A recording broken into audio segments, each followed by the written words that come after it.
بسم اللہ الرحمن الرحیم۔ السلام علیکم ورحمۃ اللہ وبرکاتہ۔ ابھی ایک افسوسناک اور دردناک خبر ملی ہے۔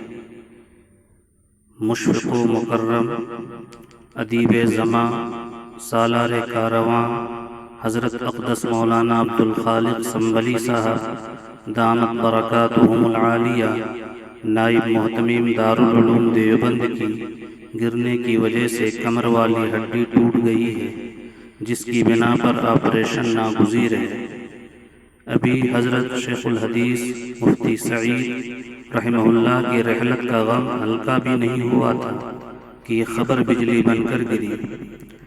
حضرت مولانا عبدالخالق سنبھلی صاحب مد ظلہ العالی طلباء کے تئیں انتہائی مشفق شمار ہوتے ہیں۔ تواضع اور ملنساری آپ کی شخصیت کا نمایاں پہلو ہے۔ عربی اور اردو ادب سے قلبی لگاؤ اور تعلق رکھتے ہیں۔ اللہ تعالیٰ سے دعا ہے کہ اللہ تبارک و تعالیٰ اس پھلدار درخت سے اور سایہ دار درخت سے ہم ناچیزوں کو محروم نہ کرے۔ اللہ تبارک و تعالیٰ نے اس ناچیز کو حضرت سے دیوان المتنبی اور ہدایہ ثالث پڑھنے کا شرف نصیب کیا تھا۔